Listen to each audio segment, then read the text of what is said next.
6 bulan gitu. Lah kenapa sudah pulang Indonesia kok pengen balik lagi ke luar negeri sayang?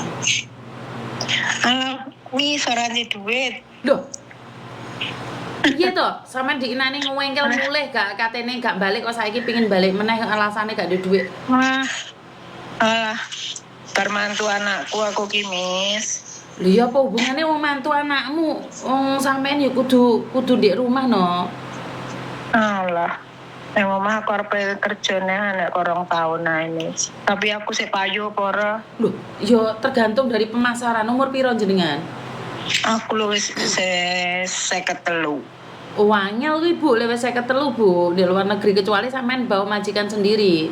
Kita cuma bantu proses iyo. Lah wis umur 53 wis angel. Kenapa jenengan wis umur 53? Anak sudah mantu. Kari menikmati hasilmu toh, Bu. Iya, tapi aku lek kon tani ora sepiro iso.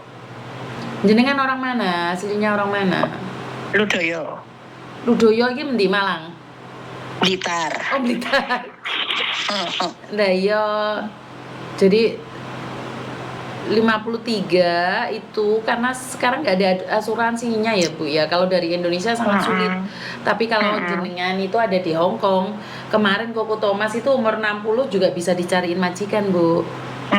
Ya kemarin maunya tuh di rumah, tapi di rumah kayak gini, jadi aku pingin ke situ lagi gitu. Apa sih keluhannya Bu saat ada di Indonesia? Kenapa 6 bulan sudah nggak bisa bertahan lagi di Indonesia? Kan tinggal menikmatin hasilnya toh Bu. Anak kan harus gede-gede. Ekonomi ini angin.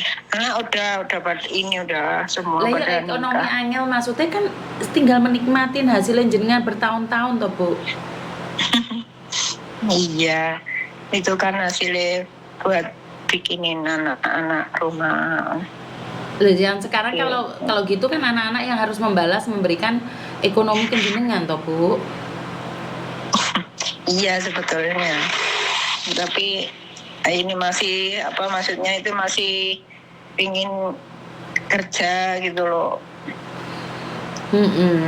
Jadi minta maaf kalau 48 itu masih mending Bu, tapi kalau 53 itu gitu. sulit nggih. Iya.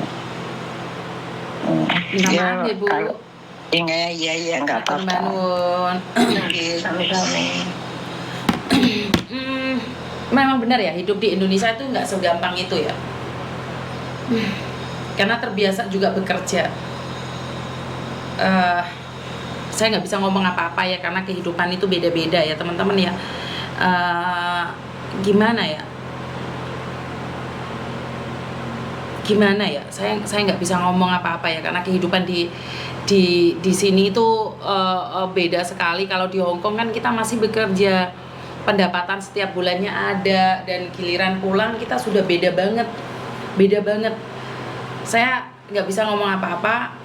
Kadang saya berpikir suami saya begitu mencintai Indonesia ya karena dia tinggal nyantai aja ya. Bener yang kalian sampaikan, beda dong kalau kita di Indonesia harus masih bertahan hidup di luar dengan kehidupan Pak Tony yang tinggal nyantai aja ya. Bener juga sih, bener-bener. Jadi pemasukan nggak ada jangan mumet tenan ya.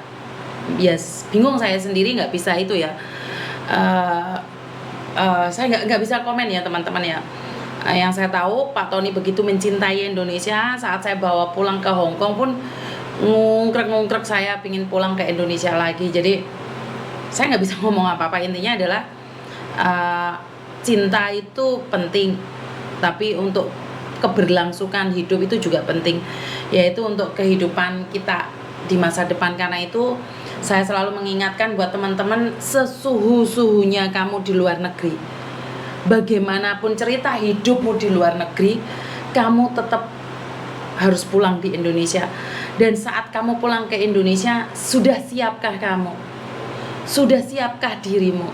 Bukan hanya mental yang harus dipersiapkan saat pulang ke Indonesia. Kamu harus siap dengan ekonomi yang ada, dengan kebiasaan yang ada, dengan keadaan yang ada.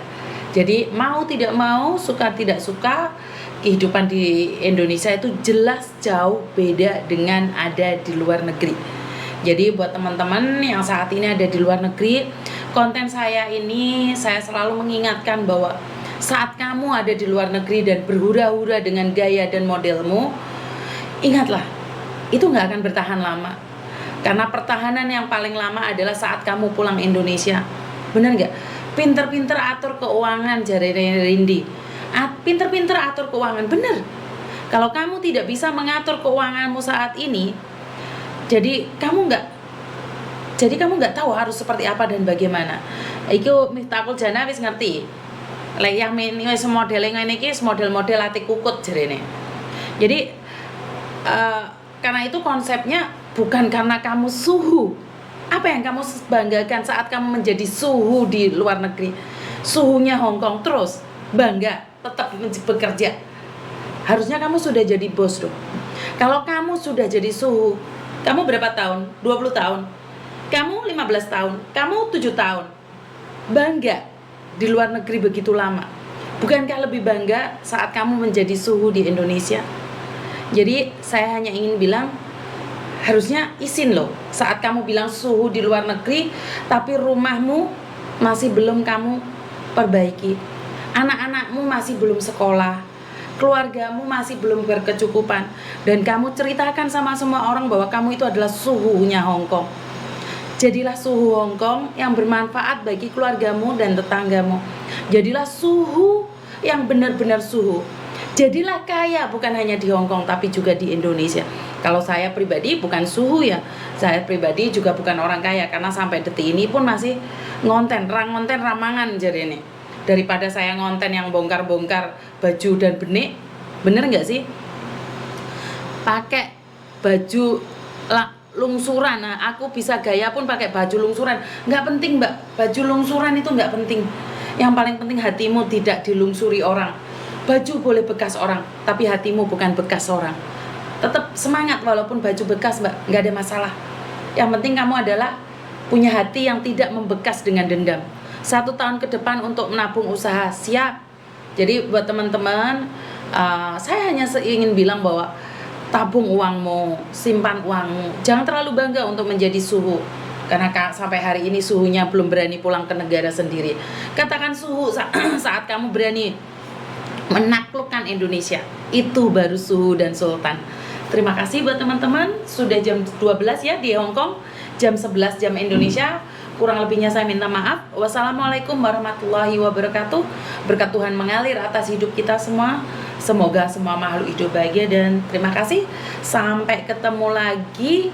Kalau nanti malam saya tidak mengantuk atau mengkesel, ketemu lagi ya teman-teman ya.